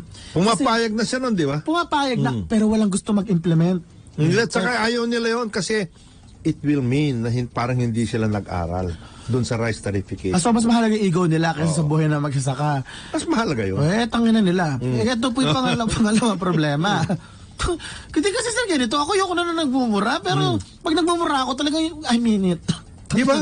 Sinasabi nila, let the law be implemented properly. Give it time to do Ito ganito give it time. Question, do we have time? Yun na nga yung sinasabi natin palagi sa kanila Diyos ka. Anong give me time? Hindi. Mga putang na hindi nag-research. Ito, ang mga magsasaka po, hand-to-mouth existence yan. Yung iba dyan, single cropping lang. May iba, dalawang beses nagtatanim sa taon.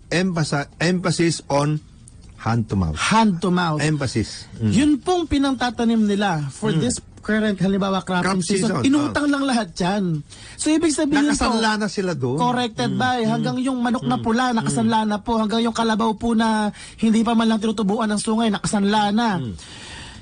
So, ibig sabihin yan, in 3 to 4 months, kailangan ibabawi nila yung kanilang inutang. So, yung sasabihin nyo sa amin na, wait lang, hintayin mo muna natin ma-implement. Utangin na, ma-implement nyo ba yun in 4 months?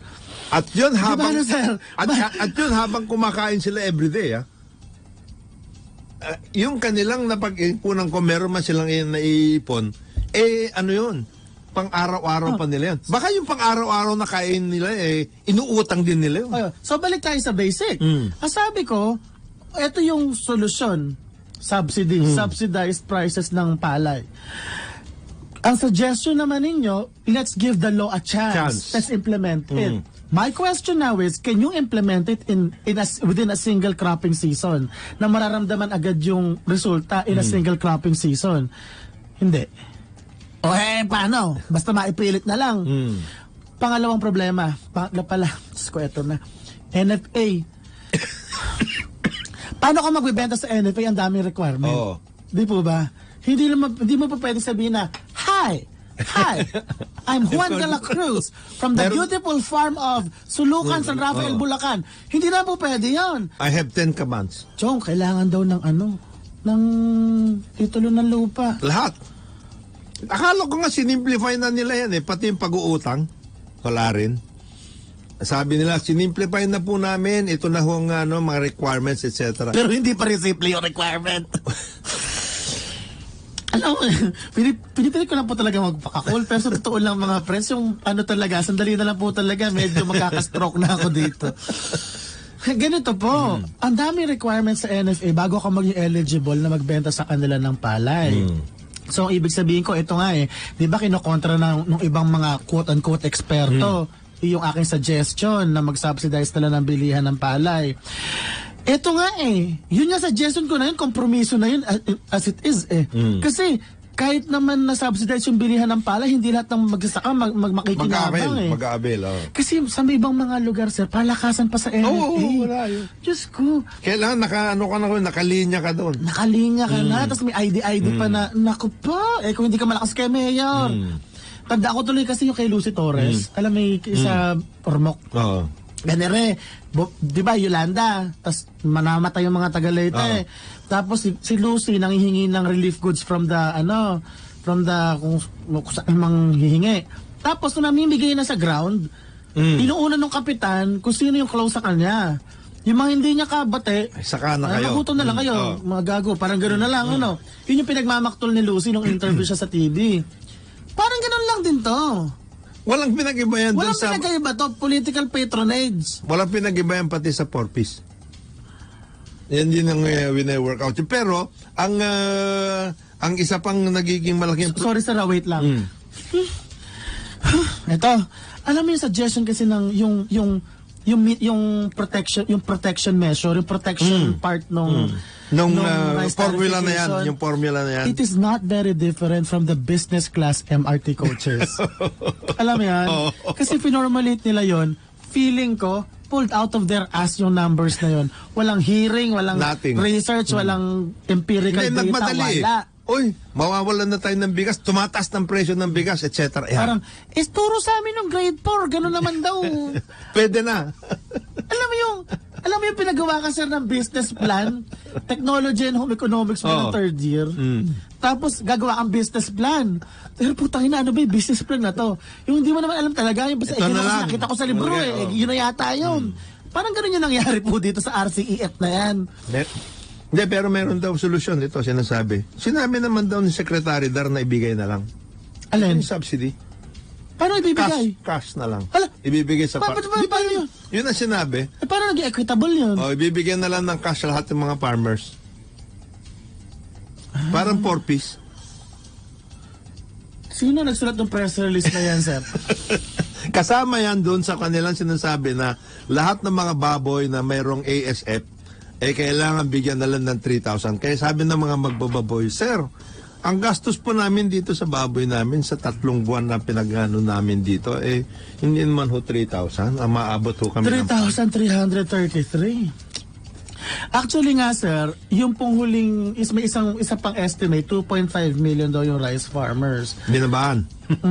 So, kung 2.5 million yun, at 10,000 lang, o dati ano sila, 4,000. Ganun pa rin yun. Ganun pa rin. Sige nga, pumunta kayo sa San Miguel o kaya sa Ilocos. Sabihin nyo, so meron kayong 4,000 pesos sa amin na bibigyan namin sa inyo. Nung bago kumagat yung rice tarification law, ang bentahan ng palay mga 20 pesos per kilo. Tapos po, ang karaniwan daw kita na isang magsasaka sa isang taon, 60,000? Na ganun lang more or less 60,000. So 60,000 divided by 20, so 30,000 divided by 10, 3,000 kilos ang production nila per year. Okay?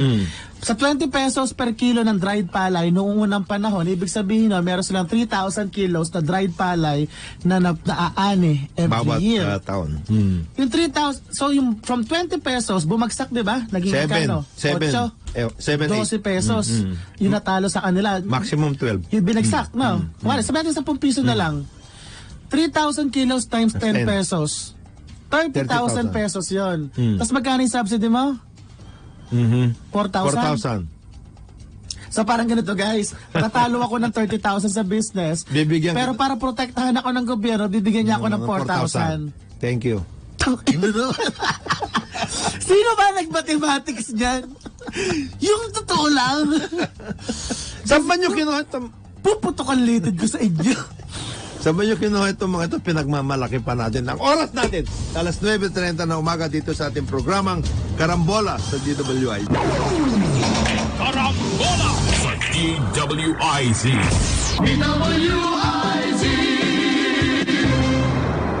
Balikan natin ang ating mga karambulista at ang programa Karambola sa DWIZ. Karambola, Karambola, tuwing umaga. Balik po tayo dito sa ating programang Karambola sa DWIC. Ito pa rin yung mga kaibigan, Jonathan de la Cruz. Siyempre kasama natin RJ Nieto, also known as Thinking Pinoy, si Paring Conrad Danal at si Attorney Trixie Cruz Angeles. Ay, absent. Absent. Para yung absent. Ito, layo nito, TP. 277-9964. Magandang umaga mga karambulista. Nanonood kami mula sa Toronto, Ontario, Canada. At pabati po si Ivy Vital Chodoro. Happy birthday. Ivy Chodoro, happy birthday sa'yo. Galing dito sa, nag-text, galing pa sa Toronto, sa Ontario, Canada. Diba? At hindi, dumadami ang ating Sabi mga... sabi po ni 1572. Salamat po, Karambola. You're welcome. Talaga Trixie, salamat. Ito, 896-9316. Robredo, di mo ba halata na hipokrito? Bakit naman? Noong di pinayagan sina Conchita Morales at Albert de Rosario na pumasok sa Hong Kong, kumahol ka na violation ito ng human rights at gusto mo kasuhan ng ating gobyerno ng Hong Kong. Ngayon na may plano ang mga ilang anti-Duterte US senators ng pagbawalan ng mga opisyal natin na pumunta sa US, sabi mo ang US ay pwede mamili kung sino ang papayagan nilang pumasok sa teritoryo nila. Naku. Eto, ganda sir to. Medyo durog puso ko eh. Nabasa ko habang binabasa mo yan eh. Ay, ako, sabi po ni 3360 DWIZ, good AM. Sir Alex. Sino ba si Sir Alex? Ito yung previous siguro. Si Alex Santos, no? Yung previous na show. Pero legit po kasi yung issue niya. Kaya kahit na po walang Alex dito sa show na to, babasahin ko pa rin yung text mo. Kasi mahalaga eh. Sige. Hihingi po sana kami ng tulong sa inyo. Iparating po sa ating kila Presidente, kila Senator Bongo, at sa gobyerno, sa finance, kanyan, na madagdagan ang allowance at benepisyo naming mga kafgu. Kasi may binubuhay po kaming pamilya. Mahal namin Pangulong Duterte, maawa po kayo sa aming mga kafgu. Kayo na lang pag-asa namin na madagdagan ang allowance namin. Paulit-ulit yung message eh. Pero ang punto, alam ko po na ang baba po ng sweldo ng mga kafgu. At ganito, suggestion ko lang naman sa kung may nakikinig dyan, lalo na sa armed forces. Yung 1.6 billion ni Alan, ibigay na lang siguro sa Kapgo. Hindi, ito yung seryoso. Hindi naman bibitawan ni Alan yun. Putang. Ito, medyo po kailangan nating seryosohin yung issue ng sweldo ng mga Kapgo. Yung mga civilian po ng armed forces. Kasi po, wag natin silang bigyan ng dahilan para abusuhin yung kanilang yung kapangyarihan out of necessity, out of the instinct to preserve their own lives. Di po ba, sir? Pwede mangyari yun kasi ay sila magbibis ng buhay. Tapos ganyan, wala silang kasweldo-sweldo. Kung meron man, halos wala. Sir, isang hatsing lang, ubus yung sweldo nila. Ganong kababa. Para rin yan yung mga problema natin sa rice farmers natin. Kasi ang pananaw ko, sir, bago tayo mag-expect na may gawin, bago natin i-expect ang isang grupo ng mga tao na gawin yung trabaho nila, kailangan natin siguraduhin na ginawa muna natin yung parte natin para i-enable sila na gawin yung trabaho nila. Kung gano'n na may sweldo, Diyos ko naman, Panginoon. At saka yun, nadidelay pa yun. Kung mayroon sila. Sabi ni na isang reader, 5,000 daw ang sahod ng Kafgu. Diyos ko po, sana abot yun. Yung problema po natin. Kaya kailangan... Pero malaki na daw yun, sir, pag pansubsidy ng farmer. Sabi ni ng Senado. 3,300, 4,000 lang ang subsidy. Ay, ganda. Ganda. Ganda. Anyway, napag-uusapan natin ang mga dapat pang mangyari at nangyayari na sa ngayon, ang problema natin, ito na ang malaking problema natin. Eto sir, pwede bang magbasa? Ito. Fake medicine data. Sabi niya 4625 Karambola.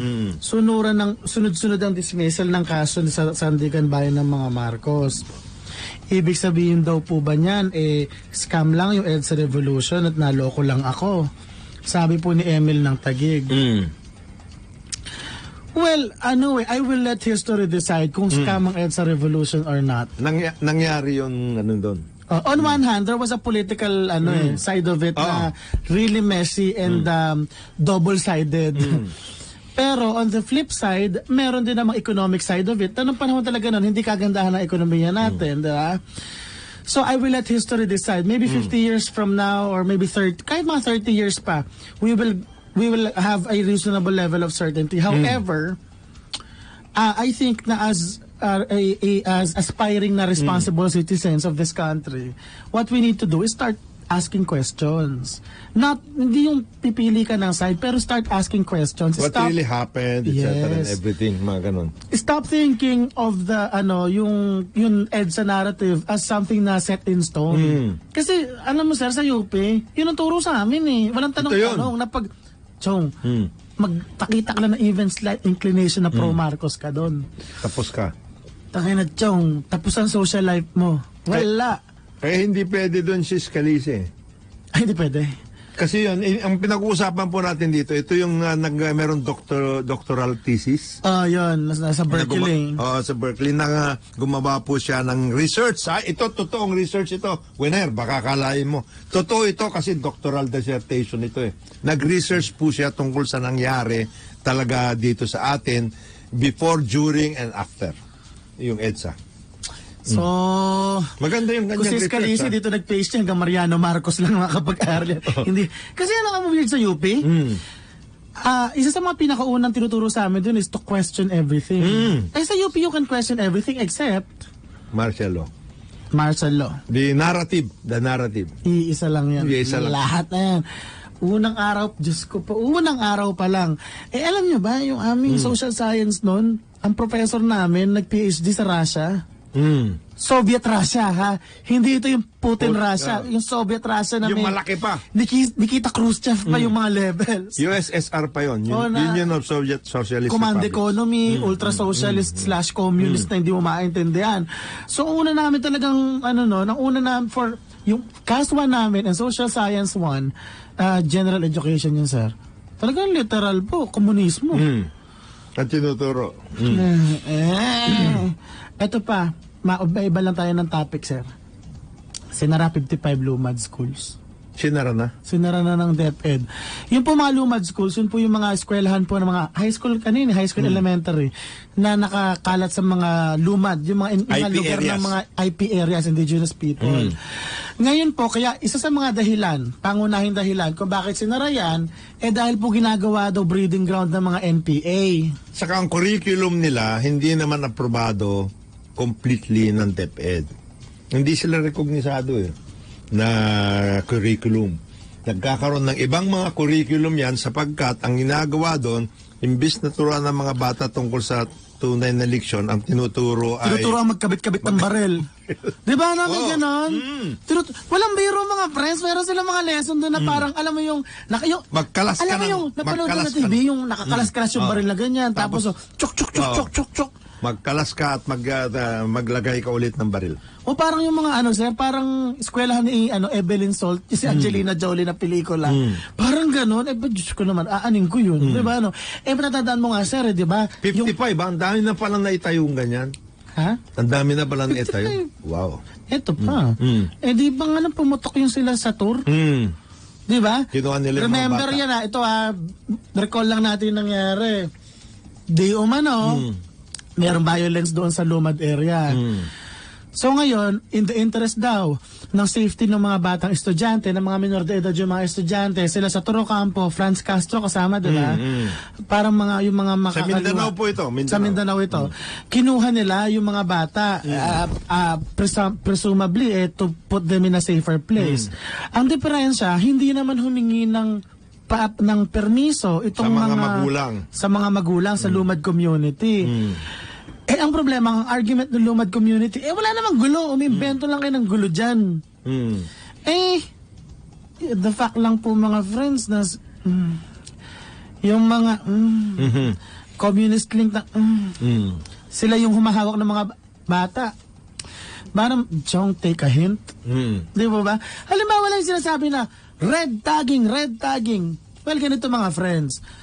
Ako nag-OFW, medyo pagka relatively mainstream ang buhay ko Pag ako sinabi mo ako NPA, katarantaduhan talaga yan.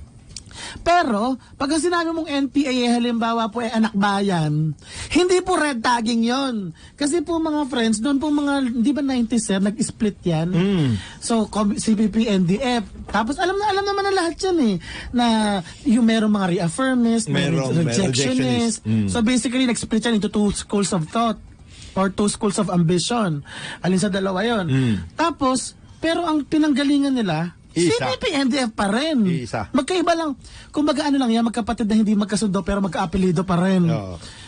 So, ang hindi ko maintindihan, over the next 10 or 20 years, parang biglang binura yung kanilang past, na parang let's pretend now na kahit yung pa rin yung pangalan ninyo, yung pa rin ang history ninyo, katarantaduhan na pangalan ng kayong komunista.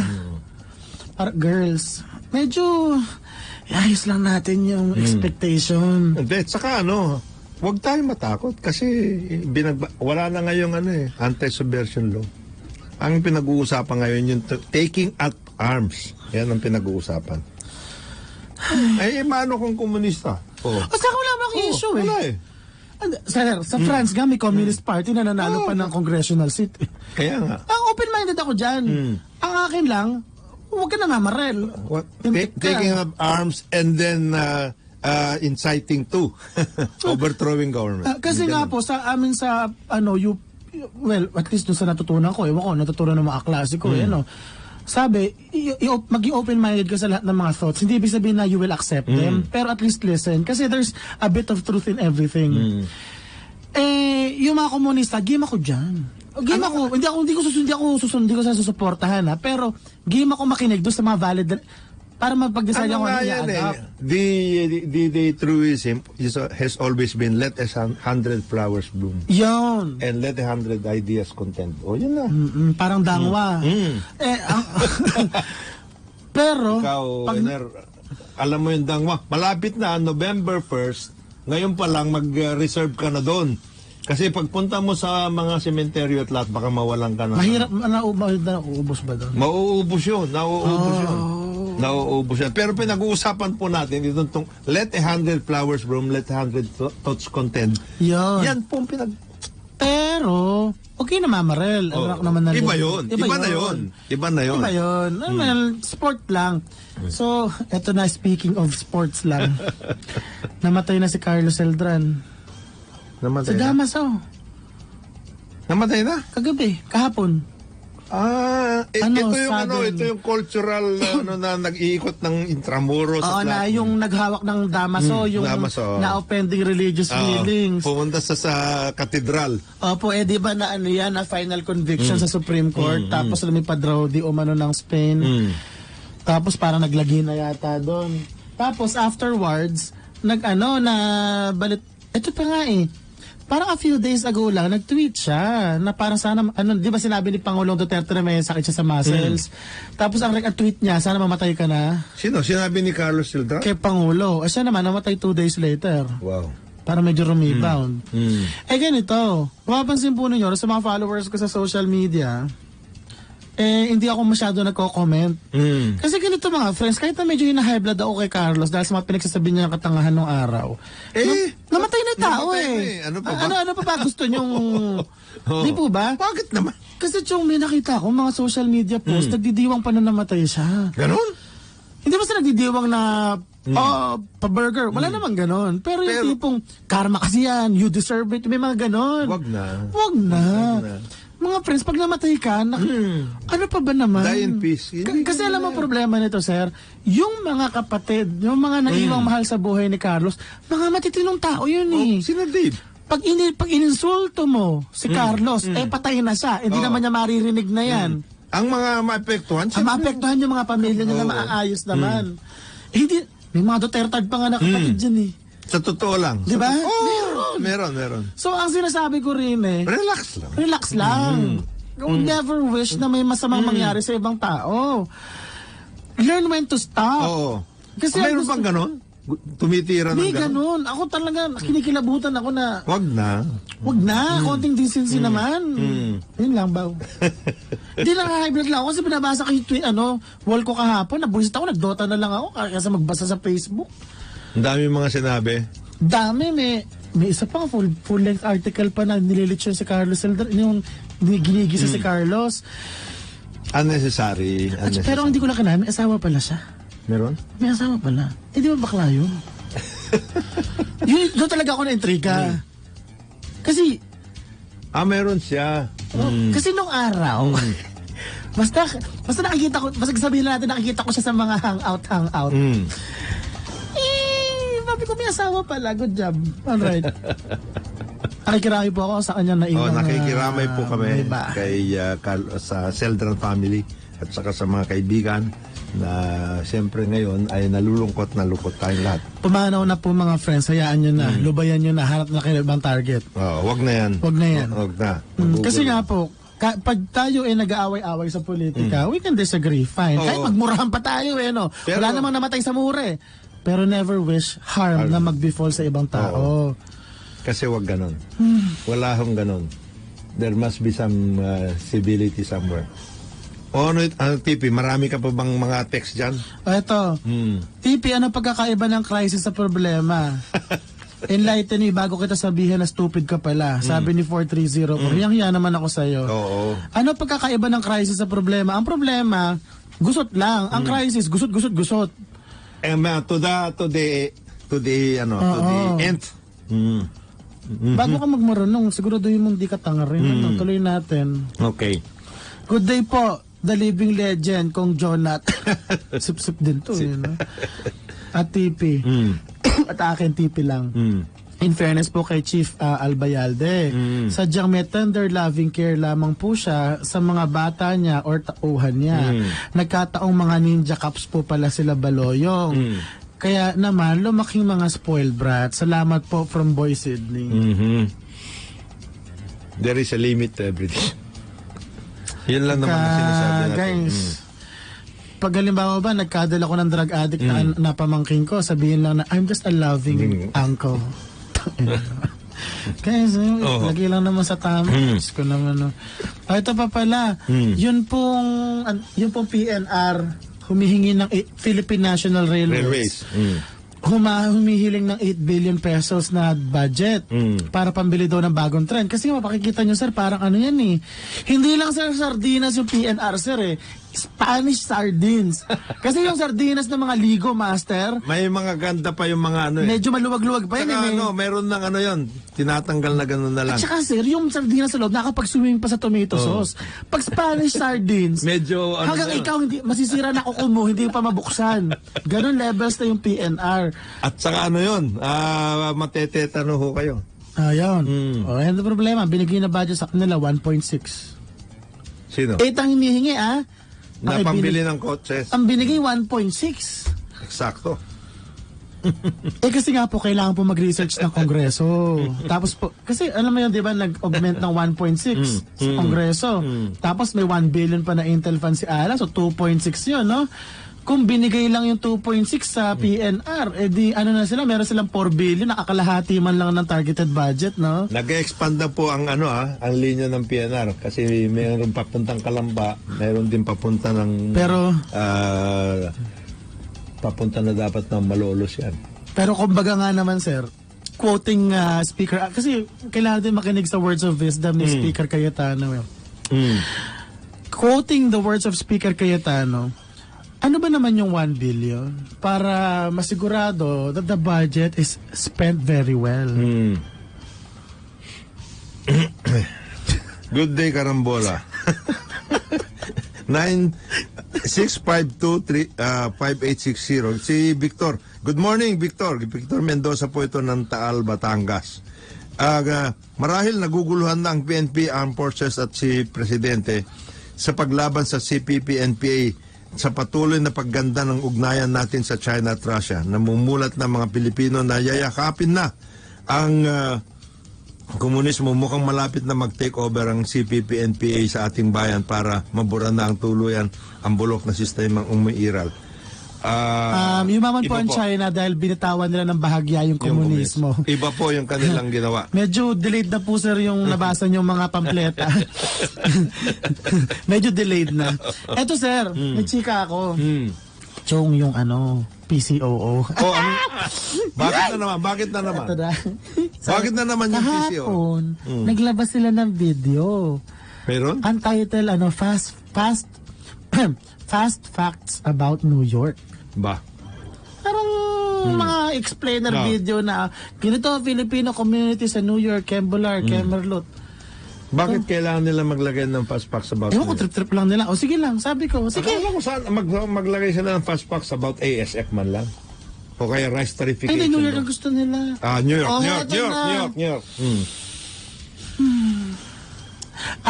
Meron silang as of 2014, ito parang slideshow siya pero mga video, ganun, tas may kanta sa likod. Sir, ang sago, nagsuspecha ako, sir, na kailangan yata investigahan ng NBI yung mga tao sa PCOO, sir. Bakit na naman? Kasi sir, para yatang talamak yata doon yung child labor. Bakit ano nakalagay doon? Paano ko, sir? Parang ginawa ng bata yung video, Oo, sir, feeling ko talaga bata gumawa nun. Hindi ba as cartoons? Hindi po kasi sir, ang sagwa ng grammar. Subject-verb agreement. Tapos, may isa pa sir, yung... Saan yan? Nakikita ba yan sa... Dinilit nila pagkatapos kong tawagan yung PCOO. Sabi ko, gusto ko muna hingin yung side ninyo bago ko ibarahin. Tapos sabi ng taga PCOO, ay, ano po?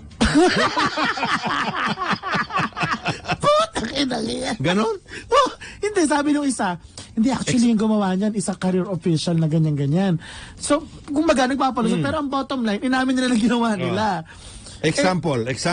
Sabi ko, kahit baka kunuknuko ng tanga yung gumawa niyan salasalansan yung mga ranggo nyo dyan. Ba't nakalusot yan sa inyo? Dapat di ba? Meron naman vetting, may vetting process. Ng tokwa. Ito na. Una, there are, as of 2014, there are an estimated Filipino Americans lived in the US. Mali ang grammar. Pangalawa. Nakalagay ka, no? Yes. Tapos as of 2014, etc. There are 100,000 PhilAms lived in the US. Ganda. Pangalawa, based on Keme, base, B-A-S-E, walang letter D. Number 3, Filipinos here live in parang New York City, New Jersey, Long Island. New York City and New Jersey, Long Island. Wala pong lugar na New Jersey, Long Island. Yung Long Island, alaman nga lang po sa New Jersey. Mali na naman. Ito pa, may in-interview. Interview? Everything happens there in a span of 2 minutes and 55 seconds. Lahat na to sinasabi ko. Diyos ko, ito na. Nag-interview. Diyos ko, nung in-interview, sir, yung interviewer, kita yung kuko, yung kamay. Putang ina, sir, hindi nag-manicure. Kita mo may banel yung kuko. HD yung in-upload. Kung yan sir, 360p lang. Pag marami kuko mo, hindi nahalata yun HD. HD, kita ko sir, may may sapi yung kuko may espiritu ng kakanin. Tapos, eto pa. May part doon, sabi ba naman? Sana po sir, sa susunod, sir, ito yung tanong, ano ang pananaw mo kay Presidente sa pamumuno ni Presidente Duterte? Tapos sabi nung isa, sir, sobrang galing niyo po sir, sana sa susunod, kayo pa rin po ang Presidente. Eto, alam ko marami sa inyo gusto Presidente si Duterte hanggang mamatay siya hanggang sa pagdating ni Jesucristo sa Presidente. Alam ko yon. And I understand your sentiments. Pero pag ikaw ang PR arm ng Presidente, ilalagay mo ba yun? Huwag mong i-echo yung sinasabi nila kasi it gives an idea to people na walang balak bumaba ng Malacanang si Presidente. Unang-una. Binibigyan mo siya ng sakit ng ulo. Hindi mo sakit na loob ko, Huwag ka! 5 seconds later. Meron pa. May isang in-interview, sabi naman, sana po sir, humaba pa ang termino mo. Inulit ka naman 5 seconds later. Tapos, eto pa. Lord, ba't ganito? Tapos ito pa, meron pa. Sinabi niya sa ito, finale. Na siyempre, mga 2 minutes, 40 seconds. May ano to, may music ito. Tan. Gagana. Tapos, kukunin lang yung pinaka-crunchy na line. Di ba ganun yun eh? Pag ending, para tumatak sa isip eh. Ito yung napili nila. Crunchy. Yung matandang babae, taga-Woodside. Ang tawag nga pala sa Woodside, sir, the Woodside, hindi Woodside. Gano'n ha? Parang the Cubao, the Quiapo, the Tramo, parang the Tondo. The Ayala Avenue, the Tondo, parang gano'n. Okay. O si Lola, in interview, parang mga 50s, early 60s na woman. Ang sabi niya, ano po ba ang mensahe niyo para kay Pangulong Duterte? President Duterte, give up the good work. Give up the good work? Yan ang pinilin. Butay na editor yan, sir. Tapos pinalabas nila yan? Oo! Papanood ko sa mama niya. Oy, kayo sa PCO, give up the good work, ha? Give up the good work? Mr. President, give up the good work. Ano ba? Tapos pinalabas ninyo to? Pinalabas nila, sir. Yung gusto ko magalit, sir, hindi ko kaya. Ay, nako. Pagkano ang ginastos ninyo? Kaya kung gusto makapanood, tinake down na nila yung video nung ma-realize sila putang na ba ginawa natin. Pero pwede niya pa pong makita yung video, in-upload ko sa Thinking Pinoy. With matching analysis pa. Punta lang po kayo, facebook.com/The Thinking Pinoy. Pwede ba mag-research muna kayo bago ninyo ilabas itong mga ganito? So, kung sino naman po yung gumawa nun. At saka yung editor. Editor, pati po yung quality assurance team ng PCO. Guys, give up the good work. Sa ngalan po ng ating mga kapartner dito sa ating programang Karambola, paring Conrad Banal, Atty. Trixie Cruz Angeles, siyempre si RJ Nieto, aka Thinking Pinoy. Ito po inyong kaibigan Jonathan de la Cruz, nagsasabing maraming salamat sa pagkikinig ninyo at pagkantabay dito sa ating programa Karambola sa DWIC. Hanggang bukas po. At huwag ko kayong alis kasi nandyan na po ang ating mga kasama dito sa Yes YouTube Pasyo, si Talat Aldibar at saka si Dr. Che Lejano. Maraming salamat. Karambola. Sumainyo ang programang Karambola sa DWIZ. Hanggang sa muli, tayo'y magbabalik upang ihatid ang pagtalakay sa iba't ibang mga issue. Dito pa rin sa programang Karambola sa DWIZ.